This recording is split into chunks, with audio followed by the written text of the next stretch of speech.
բազմաթիվ են դեպքերը, երբ քաղաքական հայացքներով պայմանավորված անձինք ազատվում են աշխատանքից կամ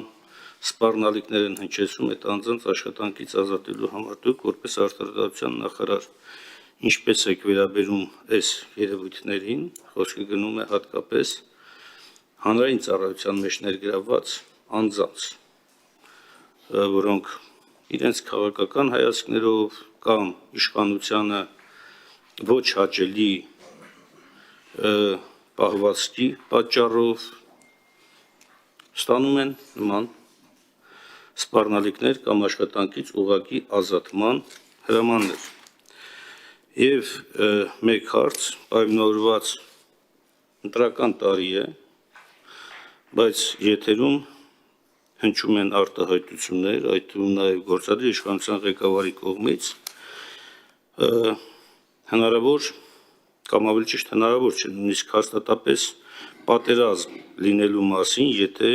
այսօրվա իշխանությունը մեծամասնություն չլինի հունիսի 7-ի ընտրությունների հիման վրա։ Ձեր կարծիքով արդյոք սա ինքնիշխանության դեմ ուղղված վերբալ հանցագործություն չէ։ Շնորհակալ։ Մի հարց էլ կար, զեկույցի մեջ բավական մեծ տեղ է հատկացված դատախազության կողմից իրականացված գործողություններին։ Որպես կառավարության անդամ, ինչպես եք վերաբերում են հարցին, կառավարության զեկույցը ինչ կապ ունի դատախազության զեկույցի հետ։ Դատախազությունը առանձին զեկույց ներկայացնում է։ Իդեպ այստեղ ուզում եմ այս հատվածը մի հատ ընթերցեմ, որ դուք էլ 2005-25 թվականի ընթացքում գլխավոր դատախազության ապօրինի ծագում ունեցող գույքի բռնագազման գործերով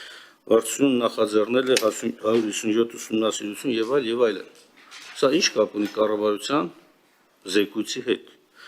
Եվ դրա վերևի պարբերությունը 78 էջի մասն եմ խոսում, խնդրում եմ նայեք, ասում է ուսումնասիրվել են 13 պաշտոնատար անձի, ինչպես նաև նրանց մերձավոր ազգականների անվամբ հաշվառված անշարժ եւ շարժական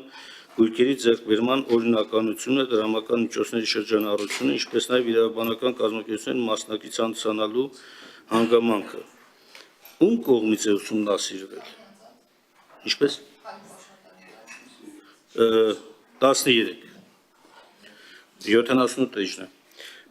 Եվ սա կապ ունի կառավարության հետ, ուզում եմ կապը հասկանալ, թե նորից դատախազություն, քննչական մարմինների աշխատանքն է ներկայացում այստեղ, որքանով է տրամաբանական, որ կառավարությունը ինքնավար այս մարմինների աշխատանք ներկայացնում այստեղ։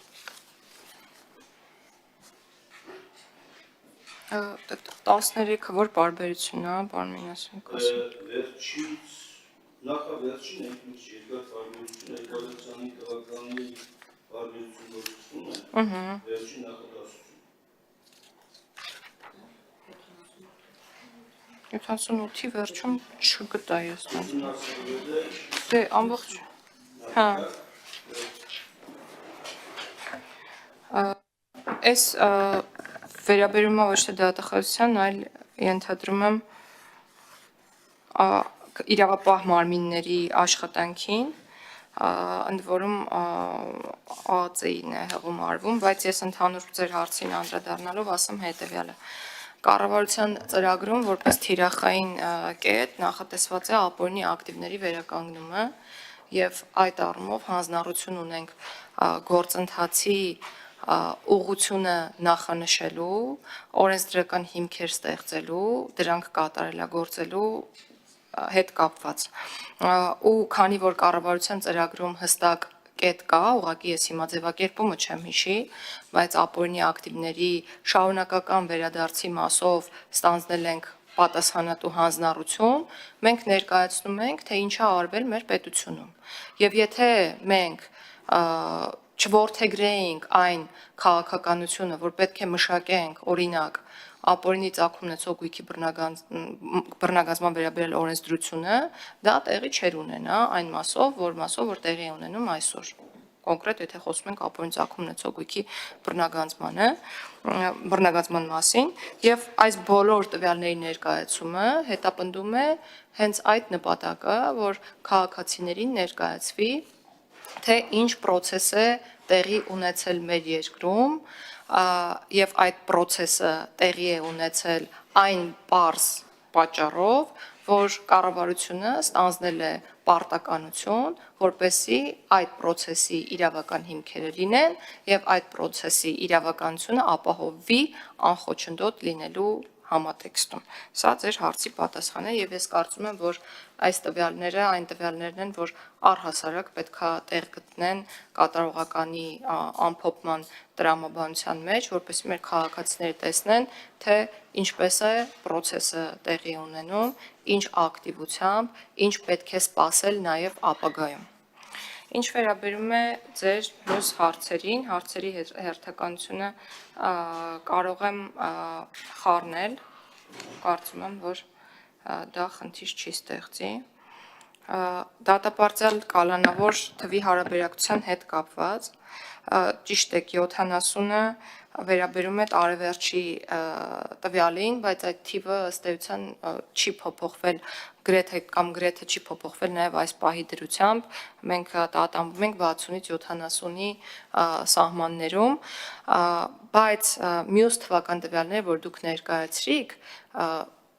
մուտքի ու ելքի համադրության տվյալներին է վերաբերում քաղաքացիների քրեակատարողական հիմնարկներ, ես պետք է նշեմ, որ միջինում տարեկան 5000 մարդ մուտք է գործում եւ դուրս է գալիս քրեակատարողական հիմնարկից։ Այսինքն մեր վատ բառ եմ ասում, կամ հոսունություն ասենք, կամ շրջանառությունը այդքան է ըստ թվական տվյալների, եւ եթե դուք միջինացված տվյալները նայեք, այո, այս պահի դրությամբ դատապարտյալների թիվը ավել է լինելու, բայց մենք խոսում ենք ստատիկ տվյալների մասին, այսինքն այս պահի դրությամբ կամ կոնկրետ պահի դրությամբ դատապարտյալների թիվը բարեբախտաբար ավել է կալանավորների թվից եւ ես կրկին ուզում եմ շեշտադրել այն հանգամանքը, որ վերջին 5 տարվա ընթացքում սա առաջին անգամն է եւ նշանակում է, որ մենք ճիշտ ուղղությամբ ենք գնում այն առումով, որ դատական ակտերը կայացվում են ավելի արագ ընթացակարգով եւ արագ տեմպերով եւ դա է պատճառը, որ կալանավորների թվական նվազում ունենք։ Իհարկե պատճառներից մեկն էլ գուցե այն է, որ այլընտրանքային խափամմիջոցները իրենց ծավալով շատ ավելի շատ են կիրառվում դատարանների կողմից, քան կալանք խափամամիջոցը ու մարդկանց մոտ տպավորություն է, որ կալանք խափամամիջոցի ծավալները ահռելի են, բայց իրականության մեջ այդպիսի երևույթ չունենք։ Տնային կալանքում գտնվող անձանց թիվը 900-ից ավել է, վարչական հսկողության ներքո գտնվող անձանց թիվը 700-ից ավել է, ել չեմ խոսում այլընտրանքային այլ խափամամիջոցների մասին, օրինակ հեռանալու կամ չբացակայելու արգելքի մասին։ Այսինքն դրանց հանրագումարը մի քանի անգամ ավելին է մեր երկրում եւ այդպես էլ պետք է լինի եւ լավ է, որ այդպես է, քան կալանք խափաման միջոցի թվերը։ Հաջորդ հարցի հետ կապված դատապարտյալների զբաղվածության ապահովումը մեր ուշադրության կենտրոնում է ու վերասոցիալականացման ուղղությամբ մի շարք աշխատանքներ ենք իրականացրել։ Մասնավորապես ձեր կողմից նշված քրեակատարողական հիմնարկներում ստեղծել ենք զոդման ու կահույքի ուսումնական կենտրոններ, որոնք նաև որպես աշխատանքային կենտրոն են հետագայում ծառայում։ Նպատակը հետևյալն է՝ տալ գիտելիք, որպեսզի մարդիկ անազատության մեջ գտնվող կարողանան տիրապետել աշխատանքային գործիքներին եւ աշխատանքի բուն process-ին, հետո տալ հնարավորություն, որպեսզի իրենք աշխատեն ու ի ուրախություն մեզ պետք է նշեմ, որ մեր խնդիրը ներքին սպառման արտադրանք ստեղծելու ըստ էության հաջողությամբ լուծել ենք ու այս պահին ներքին սպառման արտադրանք արտադրվում է հենց այդ քրեակատարողական հիմնարկներում, խոսքը պահարանների, տեսակցության սենյակների, սեղանաթոռների եւ կահույքի այլ տեսակների մասին է, իսկ զոդման աշխատանքները մենք զուգակցված ենք անում, այսինքն զոդման աշխատանքներ եւ կահույքագործություն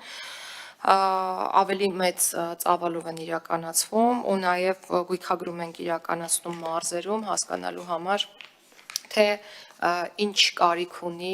մարզը աշխատանքի տեսանկյունից, այսինքն երկու խնդիր ենք լուծում՝ զբաղվածություն եւ քրեակատարական հիմնարկում եւ պոտենցիալ քրեակատարական հիմնարկից դուրս գալու դեպքում զբաղվածություն ունենալու եւ այս աշխատանքները պետք է շարունակվեն եւ ընդգրկեն բոլոր քրեակատարական հիմնարկները եւ փորձում ենք մասնավորի հետ երկխոսության արդյունքում բոլոր քրեակատարական հիմնարկներում ստեղծել արտադրական հնարավորություններ եւ ավելի շատ մարդկանց ներգրավել ուսումնական եւ աշխատանքային process-ներին եւ մի շատ կարեւոր հարցի էլ կուզեմ անդրադառնալ, որն անմիջականորեն կապված չէ ձեր հարցի հետ, բայց շատերին է հետաքրքրում Պաջիս պայմանական վաղաժամկետ ազատելու համատեքստում դատապարտյալների կողմից միշտ բարձրացվում է այն հարցը, որ իրենք ունեն իրենց վրա կախված վնաս հատուցելու պահանջ, որը չեն կարողանում իրականացնել, քանի որ աշխատանքի հնարավորությունները քրեակատարական հիմնարկում բացակայում են, եւ մենք փոխում ենք օրենսդրության տրամաբանությունը, այսօր զուգահեռ նախարարական կոմիտեի նիստում քննարկվում է օրենսդրական նախագիծը, որի կարգավորման առարկան հետեւյալն է. Եթե բալային համակարգում բալերի միավորման արդյունքում բալը չի հերիքում միայն այն հարցի հետ կապված, որ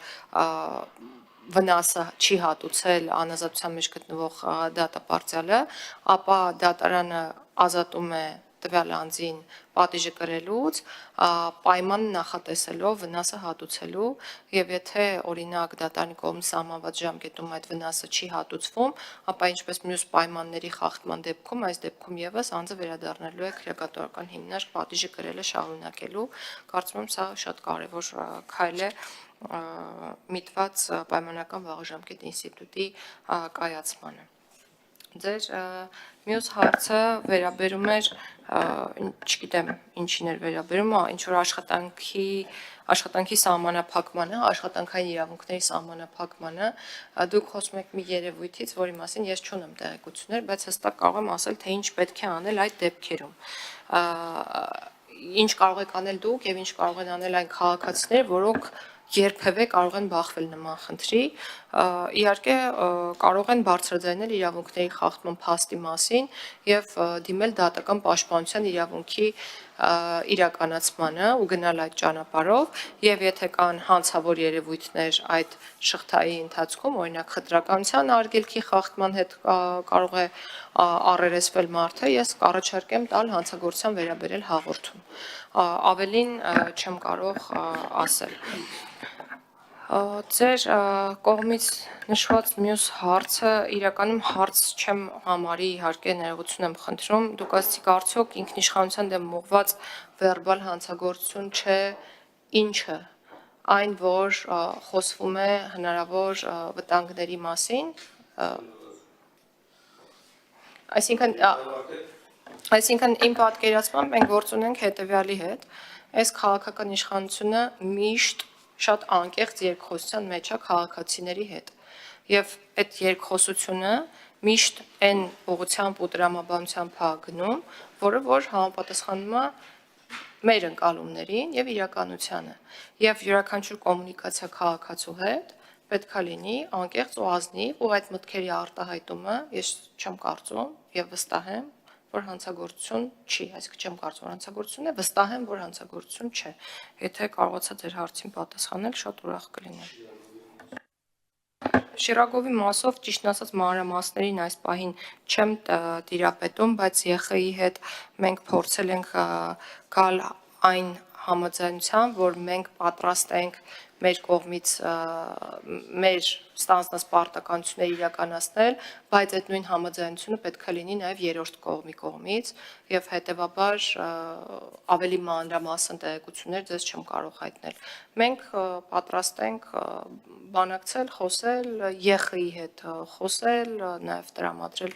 այն բոլոր տեղեկությունները, որոնք մենք ունենք այս ակտերի կատարման հետ կապված եւ պատրաստ ենք նաև ընկալել Եվրոպայի խորհրդին որպես այդ կատարմանն օժանդակող կառույց ինչ-որ առումով, այսքանը։ Արձագանք։ Տիկին Գալյան, աշխատանքից ազատման դեպքերը բավականին շատ են եւ մասսայական են։ Իմ հարցի էությունը նաև նա էր, որ որպես արտադրության նախարար, արդյոք անհրաժեշտություն չեք գտնում, որ գործադիր իշխանությունը ոչ միայն պետք է զերծ մնա առանձին նաև անձինք մարմիններ նման վարքագիծ դրսևորելուց, այլ նաև շատ նախ շնորհակալ եմ, որ ասեցիք պիտի բարձրաձայնվի, դուք ինքներդ